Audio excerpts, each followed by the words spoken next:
जय माता रणचंडिका महारानी। प्रिय मित्रों, पिछले वीडियो में मैंने आपको बताया था कि लैंग्वेज के कितने खंड होते हैं और किस खंड की कितनी भूमिका होती है, और काफ़ी अच्छे तरीके से समझाया गया था कि रीडिंग सेक्शन क्या है, राइटिंग सेक्शन क्या है, स्पीकिंग सेक्शन क्या है, लिसनिंग या अंडरस्टैंडिंग सेक्शन क्या है।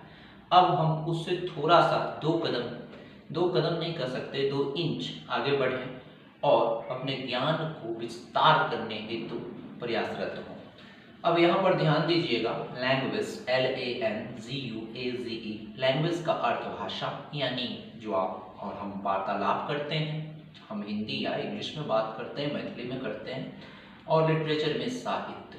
तो जब आप एग्जामिनेशन पेपर इंग्लिश में देखते हैं तो वहाँ लिखा रहता है लैंग्वेज एंड लिटरेचर 100 मार्क्स। तो दोनों का कॉम्बिनेशन होता है कि भाषा और साहित्य, दूसरे शब्दों में कहे तो एक ही सिक्के के दो पहलू हैं। अगर इस पे कमांड होता है तो ऑटोमेटिकली इस पे कमांड हो जाता है, अगर इस पे कमांड होता है तो इस पे कमांड हो जाता है। यानी भाषा और साहित्य के बीच में अनुश्राय संबंध है, बोथ आर को रिलेटेड। बहरहाल पिछले वीडियो में आपने देखा था रीडिंग का 20%, राइटिंग का 20%, स्पीकिंग का 20% और लिसनिंग या अंडरस्टैंडिंग का भी नहीं, लिसनिंग और अंडरस्टैंडिंग का 40%। इट मीन्स की सबसे बड़ी भूमिका, साथ ही हमने आपको बताया था कि 70% कन्वर्सेशन जो है यानी वार्तालाप सिर्फ लिसनिंग के तब पे होती है। जब भी हम बात करते हैं तो बहुधा हम लोग प्रश्न पूछते हैं, और प्रश्न पूछना उतना आसान नहीं होता है जितना कि हम समझते हैं। अब मान लीजिए आप साइकिल चला रहे हैं, कोई उसमें टक्कर मार दे तो आप कहते अंधे हो क्या? तो अंधे हो क्या, देख नहीं सकते थे क्या? तो अंधे हो क्या का तो आप आराम से बना सकते हैं, आर यू ब्लाइंड। लेकिन देख नहीं सकते थे क्या, देखने में छोटा सा लगता है, लेकिन जब आप उसे इंग्लिश में फॉर्म करोगे कांट यू सी, तो देख नहीं सकते थे क्या तो कुडंट यू सी। तो दोनों में अंतर हो जाता है कि आपको कुड भी लेना है, नोट भी लेना है, और यू भी लेना है, और वर्ब की पहली अवस्था सी भी लेना है। दिमाग में काम कर रहा है कि नहीं? अब छोटी सी उदाहरण ले लीजिए कि दिमाग वगैरह काम कर रहा है कि नहीं। तो ये वाक्य आपका है, दिमाग काम कर रहा है कि नहीं। अब देखिए यहाँ पर दिमाग काम कर रहा है कि नहीं, जब इसको हम इंग्लिश में फॉर्म करेंगे यानी ट्रांसलेट करेंगे तो दिमाग का अंग्रेजी होता है माइंड, MIND, लेकिन अंग्रेजी इसका बोल बनता है आर यू गॉन मैड। तो कितना बड़ा अंतर है कि दिमाग जो वर्ड यहाँ हिंदी में है उसका यूज ही नहीं किया गया।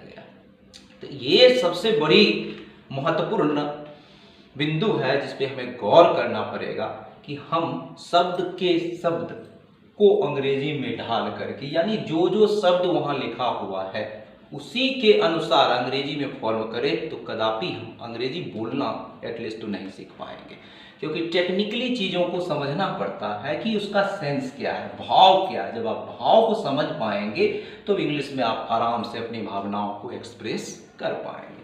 अन्यथा ट्रांसलेशन बनाने की जो प्रक्रिया है कि भाई दिमाग है तो यहाँ पे माइंड आना चाहिए, और आर यू गोन, एक कौन सा सेंटेंस है भाई, are you gone mad. But बनाने की जो सबसे बेहतरीन शैली है जिससे आप ऑथेंटिक मेथड कर सकते हैं और कम्युनिकेशन स्किल को इम्प्रूवमेंट करने के लिए इस तरह के बेहतरीन टिक्स का होना अति आवश्यक है। अन्यथा आप पढ़ते पढ़ते ग्रामर बूढ़े हो जाएंगे, लेकिन स्पीकिंग पावर जो है आपका वो डेवलप नहीं कर पाएगा।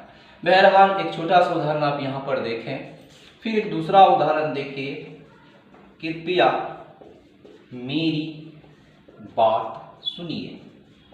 हम किसी से कहते हैं कृपया मेरी बात सुनिए, जब से आप ट्रांसलेट करते हैं शब्द के अनुसार कि शब्द जो जो है उसके अनुसार, तो अंग्रेजी यूं बनता है, please listen to my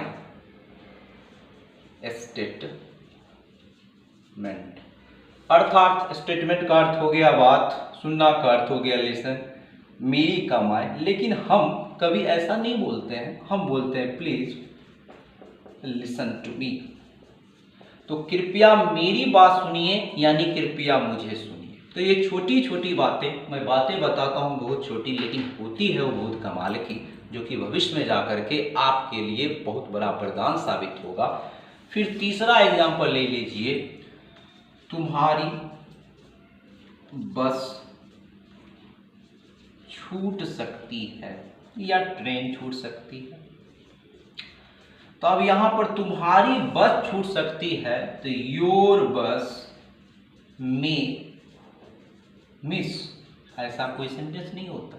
your बस, तुम्हारी बस छूट सकती है को हमें यूं चेंज करना पड़ता है कि तुम बस छोड़ सकते हो। तो लिखा क्या है, तुम्हारी बस छूट सकती है, और बना क्या, तुम बस छूट सकते हो। अर्थात अंग्रेजी यू बनेगा, यू में मिस द बस। तो टेक्निकली हमें ये समझना होता है, यूं कह ले कि अंग्रेजी पे कमांड करने के लिए इसका इंटेलिजेंट होना अति आवश्यक है। ये रटने की और काफी मेहनत करने की चीज नहीं है। आप देख चुके 2-4 एग्जांपल, आपको please listen to me not please listen to my statement. फिर आप कहते हैं कृपया मेरी बात सुनिए, एक अंग्रेजी आपने देखा, प्लीज लिसन टू मी, मुझे सुनो अर्थात मेरी बात सुनो। फिर आपका वाक्य है तुम्हारी बस छूट सकती है, तो यू बस में वगैरह इस तरह से नहीं बना करके आपको बनाना है यू मिस द बस। तो कुल मिलाकर के हम ये देखते हैं कि अंग्रेजी डेवलपमेंट में सबसे बड़ी भूमिका sense of humour, presence of mind, से आप लोग आईक्यू कहते हैं, फुल फॉर्म बोले तो इंटेलिजेंस क्वोशिएंट, अर्थात प्रतित्वपन मतित्व भी कहा जाता है। जिसका जितना डेवलप होगा उतना बेहतरीन इंग्लिश बोलेगा, पढ़ेगा, लिखेगा और समझेगा। ये ऐसी वाली वस्तु नहीं है कि हाँ ये चीज यहाँ पर लगा तो उसका अंग्रेजी कहाँ गया, ऐसा कुछ नहीं होता है। 2-4 उदाहरण और देखें आप, एक एग्जाम्पल आप ले लीजिए, मैं तुम्हारी बातों से सहमत हूं, अर्थात I am agree with you. अब बातों का स्टेटमेंट क्या होता है, स्टेटमेंट, वर्ड्स वगैरह, लेकिन जब हम लोग बोलते हैं तो हम ये नहीं कहते हैं कि I am agree to your statement, बोलते हैं लेकिन ज्यादातर बहुधा हम लोग बोलते हैं I am agree with you. मैं तुमसे सहमत हूं का इसका भावार्थ क्या होता है, मैं तुम्हारी बातों से सहमत हूं, आप सही कह रहे हो। तो हम इसको जब रिप्लाई देते इंग्लिश में यू आर राइट, तो हम कहना का अंग्रेजी यू नहीं ट्रांसलेशन की तरह बनाने लगते हैं यू आर स्पीकिंग राइट। ये अवरंस भी लगता है और अनरियलिस्टिक भी लगता है, you can say that reflective भी लगता है। इसमें कुछ नहीं दिखता है यार, यू आर स्पीकिंग राइट, क्या speaking right, you are right का अर्थ यू आर स्पीकिंग राइट। इन बातों को आप समझिए, तो यू आर स्पीकिंग राइट। तो इसमें व्याकरण के मिस्टेक तो होंगे ही होंगे, लैंग्वेज का भी मिस्टेक हो जाता है। बहुत जगहों पर ऐसी समस्याएं उत्पन्न होगी कि आप ट्रांसलेशन करने बैठेंगे और कहानी समाप्त। इसलिए टेक्निकली हमें समझना पड़ता है कि भाई जो बात है उसका सबसे महत्वपूर्ण हिस्सा है भाव, भाव का अर्थ सेंस, सेंस का अर्थ भावना, भावना का अर्थ कि हम क्या कहना चाहते हैं, बस वो बयां होनी चाहिए, उसके बाद किसी विषय वस्तु का विशेष स्थान नहीं रखता है। जैसे कि हम कहते हैं कहने की कोई आवश्यकता नहीं।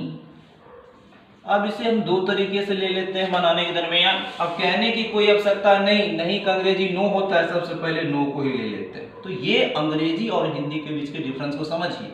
अंग्रेजी और हिंदी को एक समान समझने का अगर आप भूल करते हैं तो आप जिंदगी समाप्त हो जाएगी, लेकिन अंग्रेजी धारा प्रवाह आप नहीं भूल पाएंगे, क्योंकि दोनों दो लैंग्वेज है। बहुत सारी बातों को टर्म एंड कंडीशन के अनुसार हम सीखते अवश्य हैं, लेकिन दोनों को मिलाने की गलती ना करें।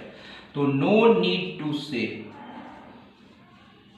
एनीथिंग, तो एक वाक्य बन गया no need to say anything. तो किस आधार पर बना, तो वही सेंस के आधार पर कि हम जो कहना चाह रहे हैं, no need to say anything, it means कुछ कहने की जरूरत नहीं। फिर दूसरा देखिए, इट गोज विदाउट सेइंग, इसका भी अर्थ है it goes without saying. It को हमने अपने मन से, जिसको आप इंट्रोडक्टरी सब्जेक्ट कहते हैं, मोबाइल वगैरह आप देखते हैं, तो डम्मी मोबाइल दिखाता है जो कि मोबाइल जैसा ही रहता है, लेकिन वो एक्टिवेट नहीं होता है। Same to same it goes without saying, कहने की आवश्यकता नहीं है। तो बहरहाल इन सारे बिंदुओं को देख करके एक बात तो स्पष्ट पता चल रही है कि हम अंग्रेजी भाषा पे यदि कमांड करना चाहते हैं, खास करके स्पीकिंग को, तो हमें ट्रांसलेशन बनाने की जो बाबा आदम जमाने से प्रक्रिया चल रही है, जिस हिंदी क्रिया के अंत में ता है, ती है, ते है, खती है, खता है, उसमें ऐसे लगाना है, हटाना है, इससे तो हमें बाहर निकलना पड़ेगा।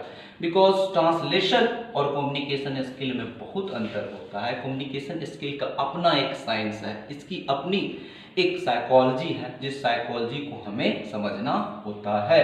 बहरहाल और भी कुछ उदाहरण को आप देखें कि किस तरीके से जब आपके सामने सिचुएशन आते हैं तो आप उसे डील करेंगे, उसको डील करने के लिए किन किन बिंदुओं पर आपको ध्यान देना चाहिए। अब 2-4 एग्जाम्पल और आप देख लीजिए।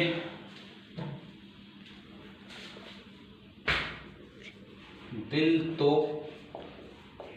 पागल है, गाना सुने होंगे। दिल तो दीवाना है।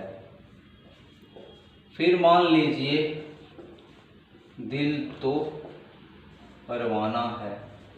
इतने सारे शब्द हैं। दिल तो पागल है, यस, हार्ट इज मैड, ऐसा हम नहीं यूज करते हैं। दिल तो पागल है, इट मीन्स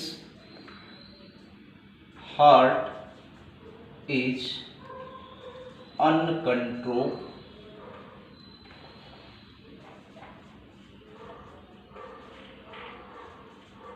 अर्थात हार्ट इज अनकंट्रोलेबल।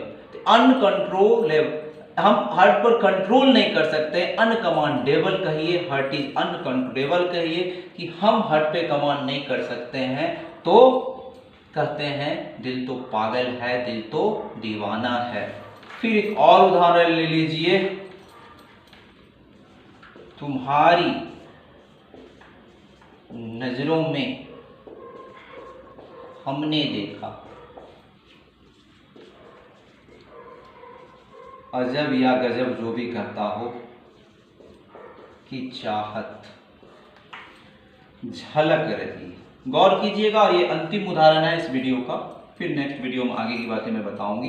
तुम्हारी नजरों में हमने देखा, अजब की चाहत झलक रही है। अब झलक का अंग्रेजी क्या होता है? ग्लांस। चाहत की इंग्लिश क्या होती है? तो आप क्रश कहते हैं, फीलिंग्स कहते हैं, इमोशन कहते हैं, वगैरह वगैरह। तो इन सारे शब्दों को अगर आप देखते थे, तुम्हारी नजरों में हमने देखा, अजब की चाहत झलक रही है, I see an ocean of love in your eyes. अब झलक का अंग्रेजी खोजने की कोई आवश्यकता नहीं है। That's called the best way to express your emotion in the world of English and completely natural English. From the bottom of my heart, I am giving you such type of mind-blowing, mind-lusting and outstanding ideas how to improve your English. तो एक बार फिर से समझिए, तुम्हारी नजरों में हमने देखा, अजब की चाहत झलक रही है, का अंग्रेजी बन गया I see an ocean of love। अगर आप लव नहीं कहना चाहते हैं तो आप इमोशन कहिए। तो फिर आपको झलक का अंग्रेजी, अजब का अंग्रेजी, नजरों का अंग्रेजी इत्यादि लगाने की आवश्यकता नहीं है। तो प्रिय मित्रों, प्रिय छात्रों, लैंग्वेज का जो टर्म एंड कंडीशन होता है वो आपके ट्रांसलेशन के टर्म और कंडीशन से बिल्कुल ही अलग होता है। अतः हिंदी और अंग्रेजी को मिलाने की गलती ना करें, सेंस पे फोकस करें। नेक्स्ट वीडियो में और भी अच्छी जानकारी उपलब्ध कराई जाएगी। जय हिंद का कन कन, धन्यवाद।